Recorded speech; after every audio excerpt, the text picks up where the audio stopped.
In our last lecture, we examined the life of Alcibiades, the gifted, dynamic, and charismatic nephew of Pericles.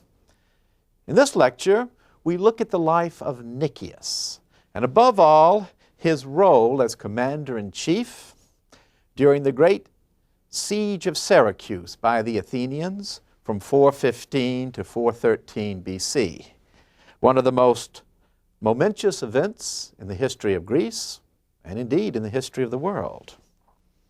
We saw that Alcibiades was the moving force behind the Athenian decision to sail against Sicily. The goal of the Athenians was to acquire enough material resources by the conquest of Sicily, especially its leading city of Syracuse, to tip the balance in its favor in the struggle with Sparta.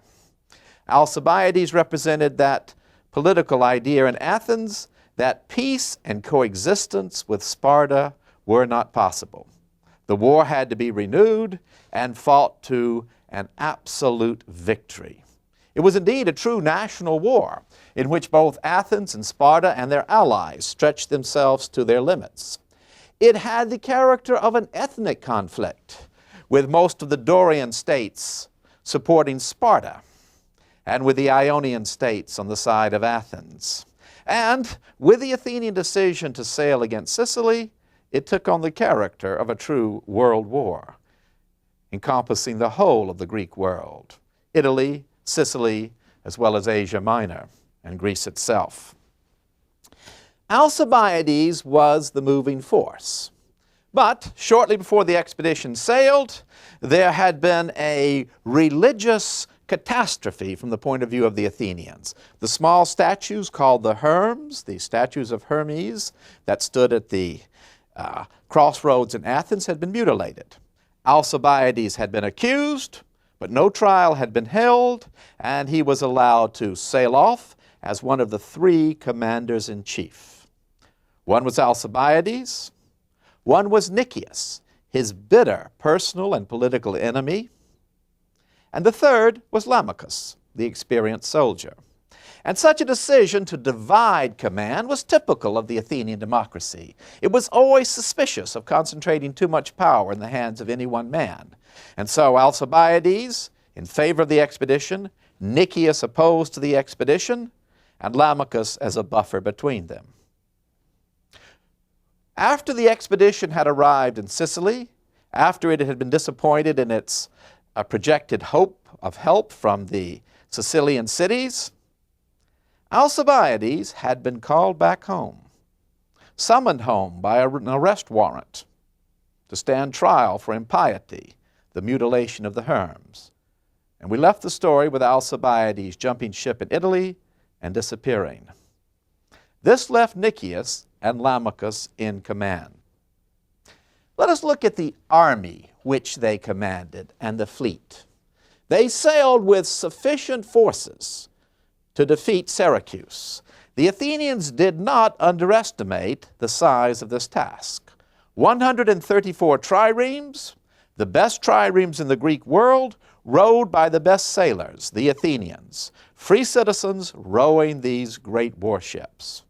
5,000 hoplites, the same caliber of men who had fought the Persians at Plataea and who had won the land empire of Athens. And with them, some 25,000 light armed troops.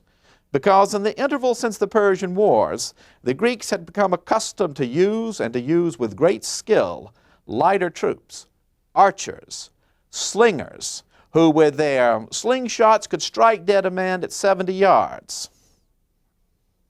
Javelin throwers. Many of these were mercenary troops, hired not only from the northern regions of Greece, but ultimately from Etruria, in the north-central part of Italy. So it was an extremely well-equipped army, which carried its supplies with it. And its only real weakness lay in heavy cavalry. The first year was spent in sailing around trying to get allies. And the only two allies that had really developed for the Athenians were the two cities of Naxos and Catania, Ionian cities related by race and ethnic composition to the Athenians. Only in 414, after the recall of Alcibiades, did Nicias agree to Lamachus' demand that they attack Syracuse. And then, in 414, the siege began. What do we mean by a siege in antiquity? Well, in the days of the Sicilian expedition, there was only really two ways to take a city. Either it was betrayed to you, or you starved it into submission. A powerful walled city like Syracuse it was almost impossible to take it simply by storming the city, putting up ladders and trying to go over its walls. And Syracuse was one of the most powerfully fortified cities in the Greek world. The topography of the city made it a natural fortress. Great high hills rose on the northern side of Syracuse. The central part of the city was an island, joined by a causeway to the mainland of Sicily. Great walls surrounded it all the way around.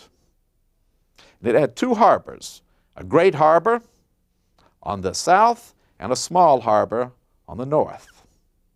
Syracuse was not prepared for this siege.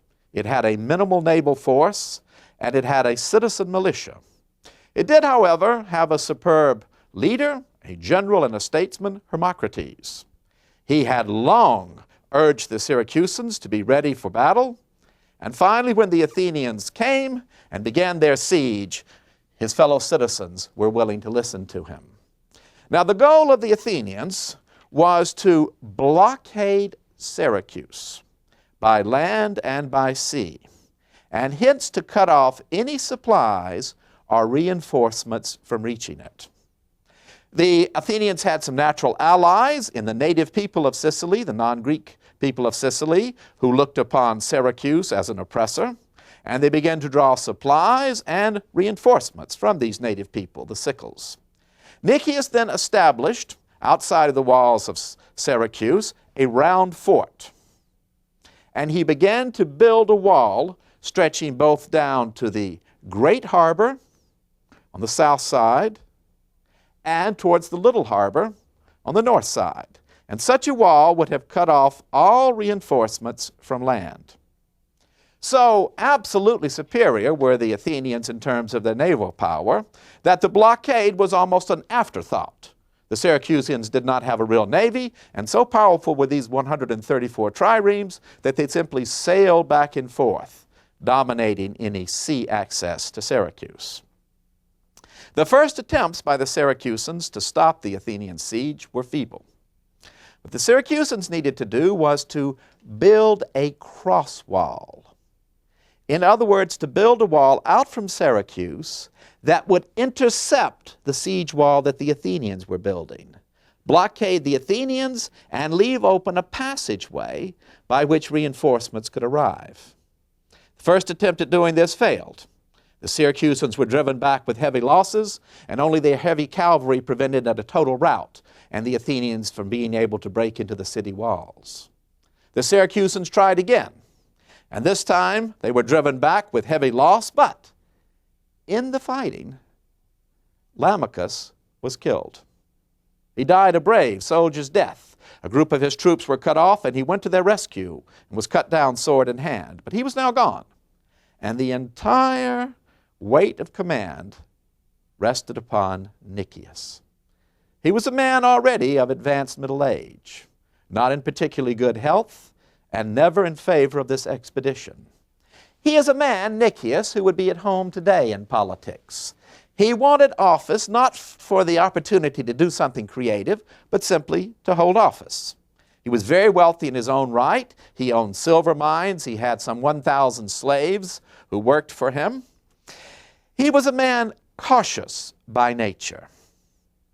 He was wealthy, but he was regarded as a true Democrat, a friend of the people. He courted the favor of the people. He put forth the image, and he almost had a public relations agent, a man who served him in this function, who was constantly spreading stories of how hard Nicias worked. Most Greeks went to bed around 8 at night and got up around 12 or 1. They called this their first sleep, and they would work for 3 or 4 hours at something and then go back and take a 2 or 3 hour nap. Well, Nicias had the reputation of still being at work when other people were getting up after their first sleep. He was a workaholic. He almost never entertained. And if anybody ever came to his door, he was always told, Nicias is at work on the projects of the people and cannot be disturbed. And he was terrified of the people. He wanted office, but he knew the risks involved. He was so afraid of whistleblowers that he would never go to banquets, lest he drink a little too much and talk too freely and somebody report him for some misdeed.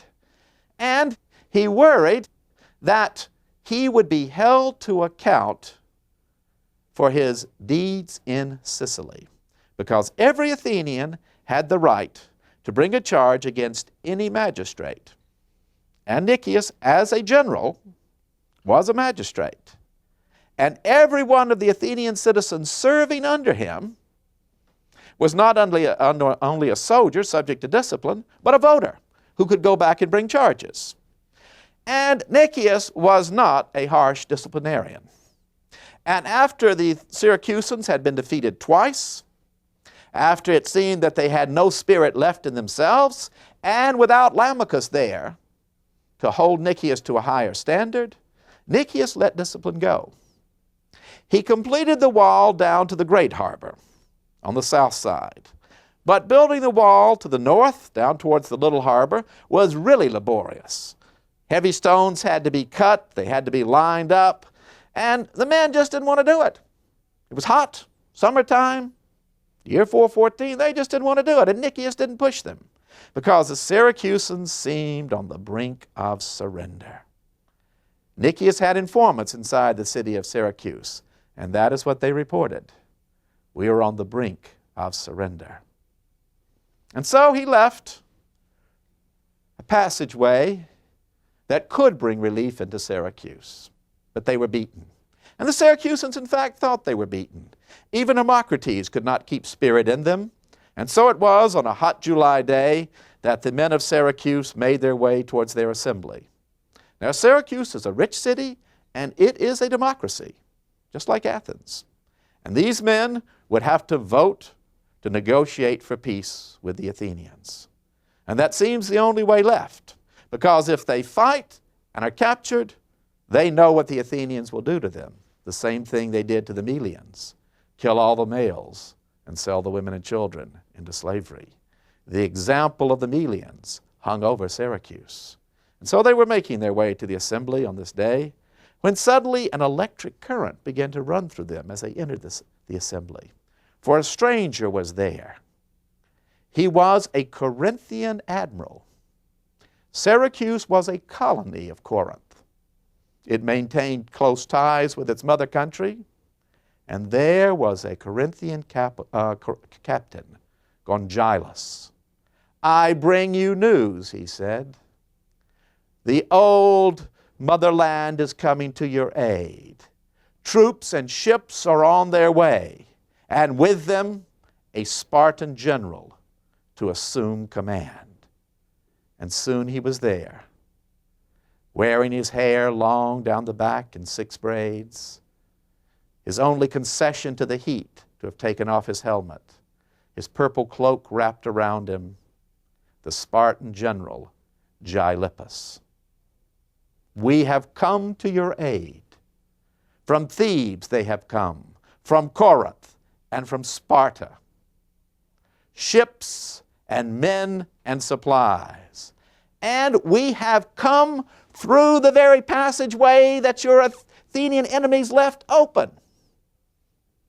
In their folly, in their contempt.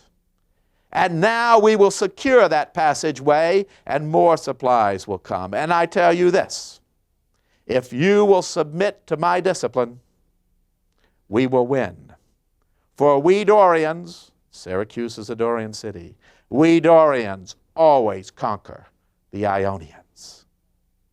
And so the Syracusans began to build. They began to build a new cross wall, this time towards the north, to keep open that passageway to the little harbor. And they built, and they built. And now, realizing the danger that they were in, Nicias spurred his troops on, and they began to try to finish up their wall, to complete it down to the little harbor. And both sides were building. Military actions were fought around the cross walls. The first time the Athenians won. And Gylippus called his Syracusans to them and said, I take full responsibility.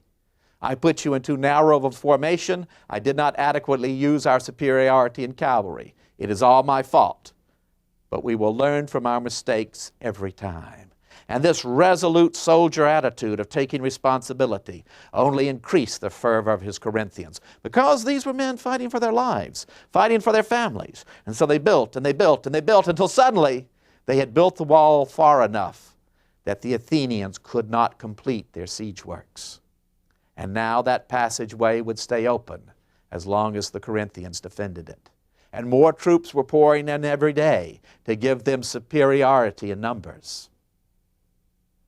Suddenly, the fall was there of the year 414. And the situation had changed drastically. Instead of besieging the Syracusans, now the Athenians found themselves with walls cutting them off.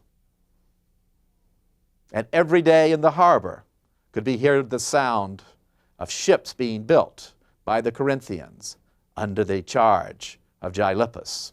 And they had sufficient merchant ships to build a blockade of their own to prevent the Athenians from sailing into the little harbor and destroying their ships as they were being built. And so Nicias, under the force of these new circumstances, wrote a letter to the Athenian assembly. Generally, a commander in the field communicated verbally with the Athenian assembly.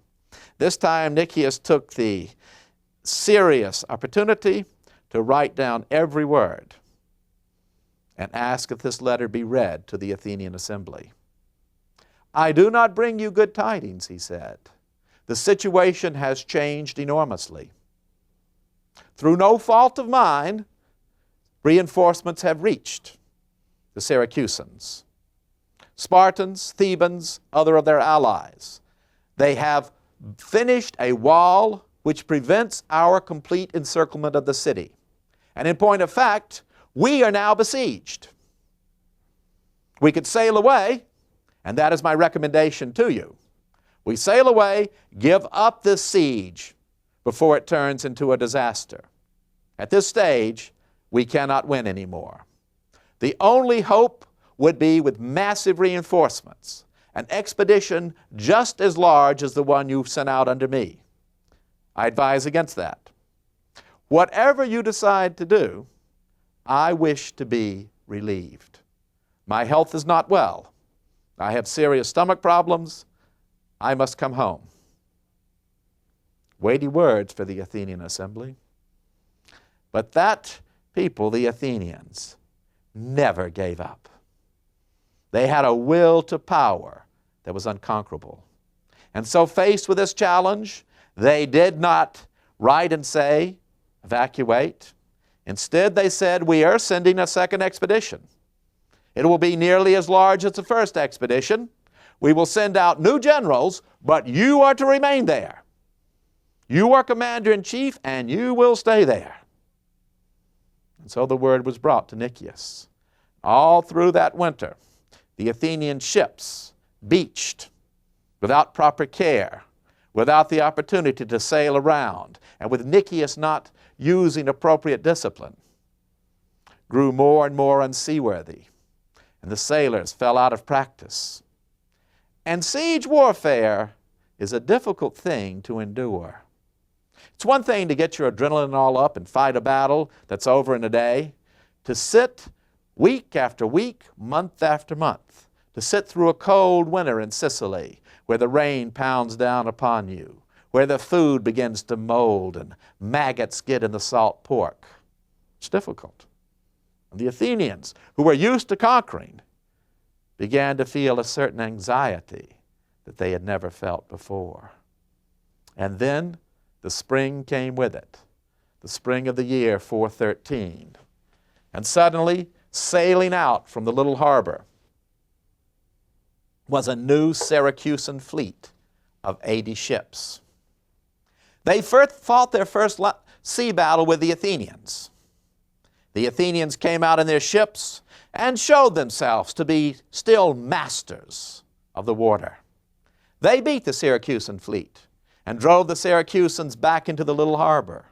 But while the Athenians were occupied with their naval battle, even their land troops came down to the beach to watch, and they left unguarded a series of forts that Nicias had established on a promontory called Plemmyrion. The Syracusans under Gylippus captured those forts, and with it the bulk of Athenian treasure, large supplies of grain, masts for ships. They captured those forts and held them. And nothing would contribute more to the decay of the Athenian forces than this bold strategic maneuver of capturing the forts. And then Gylippus did not allow the spirits of the Syracusans to be dampened. Again, he said, I take full responsibility for the fact that we lost the naval battle. We gained much by capturing their forts, and we gained more in experience because I see now how to build our ships. We have modeled them on the basis of Athenian ships. But in these narrow waters of the bay and the harbor, we need ships that sit lower in the water, ships that are heavier in their construction, ships that have a heavier battering ram on their prow. And that is how we will build them for this next time. Word came to Syracuse and to Gylippus that this relief force from Athens was underway. 73 triremes, 5,000 more hoplites, and some 25,000 more light-armed troops. 30,000 more men coming to the relief under the experienced general Demosthenes, a highly capable officer. But before that relief fleet could arrive, the Syracusans struck. And in midsummer, they launched an attack upon the Athenian fleet with their newly designed ships and won the first naval battle over the Athenians. And the Athenians suffered heavy casualties. The Syracusan ships set low in the water and rammed straight ahead. And there were enough of them to create a long line of ships so that the Athenians could not carry out their customary maneuvers. And the bodies of the dead Athenian sailors were still floating in the water when the fleet under Demosthenes arrived. The Syracusans had been blockading the great harbor, but when they got word that the Athenian expeditionary force, the relief force, was coming, they sailed back into the little harbor. And Nicias utterly failed to send any warning to the relief force. And the first inkling Demosthenes had of disaster was as he sailed in and saw these dead bodies and wreckage of ships floating in the harbor. And then, once he was well into the harbor and his ships beached, the Syracusans closed back in and blockaded the new Athenian fleet. Demosthenes sought out his colleague, Nicias, and said, "What have you allowed to happen? Look at this army. I have never seen raggedier-looking soldiers. You don't understand what it's like," says Nicias. "It's very hard to keep the men disciplined." That is what a general does, is keep the men disciplined. "Listen, it's not my fault." "Whose fault is it then?" "Well, you don't understand the pressure we've been under. What I understand is you failed to complete a cross wall, you allowed the ships to become unseaworthy, the men out of practice, and now you have gotten beaten in a naval battle for the first time in our history. That is what I understand. What plan do you have?" "I don't know. I heard you were coming. I thought maybe you'd have some plans." "All right. We have got to get out of this immediately. We must recapture those heights where you failed to build the original wall to completion. We must gain those heights and hold the high ground. And we must do it immediately. We must strike tonight." "Oh, I don't know," said Nicias. "You know, a night attack is kind of dangerous." "It doesn't matter." And so that night the Athenians crept up the hills and launched a surprise attack upon the Syracusan forts that dominated Epipolae, the heights of Syracuse. And they caught the Syracusans by surprise. They drove them back. But Gylippus never seemed to sleep. And no sooner had the news of this attack come than he had rallied his troops and was fighting up and down the hills with his men. A night attack under a full moon is like something these men had never seen before. The full moon cast some light, but it made everything look strange. And then there was the fact that there were mercenaries who were Dorians fighting for the Athenians. And the Dorians had a special little war cry when they went into battle. Hera, hera, hera, hera. And they would sing this. And the Athenians would hear it, and they would think it was the Dorians from Syracuse and attack them. And then learning that these were their own allies, the next time they heard it, stand ready and say, hello, friends, and be attacked by the Dorians from Syracuse. And so they became confused and disorganized until finally they were utterly routed. And they hurled their shields behind them and leapt from the cliffs. And hundreds who were not killed by the swords of the Syracusans and the Spartans fell to their deaths. This is a complete disaster. We have got to get out of here. Demosthenes pleaded with Nicias to leave. They could not capture the heights. Now we have got to sail out of here, fight our way out. Put all the men on board and sail out, row out of here. Nicias said, no, I don't think we should, because he's terrified of what will happen when he gets back to Athens. I don't think we should leave yet, because he's afraid when he gets back he'll be accused. Not just of incompetence, but of treason. How could you have made such a mess of things without being a traitor? Well, he's incompetent, that's how. And now he won't leave. Finally, Demosthenes assumes command, begins to put the men on board, and suddenly there is an eclipse of the moon. Now the Athenian soldiers are already shaken, and when they see this eclipse of the moon, they're terrified. And Nicias absolutely refuses to leave until it is cleared with the soothsayers. And the soothsayers say, you must wait for days. And now the Syracusans move in for the kill. They move their ships up and plan an assault upon the Athenian naval base. And there is nothing left for the Athenians as we reach this September the 9th except to row out and fight. And in that great naval battle, they are utterly defeated. The soldiers, the infantrymen watching the battle, on one side they think they're winning. They jump up and down. In the middle of the line they think, oh, maybe it's going either way, and they moan.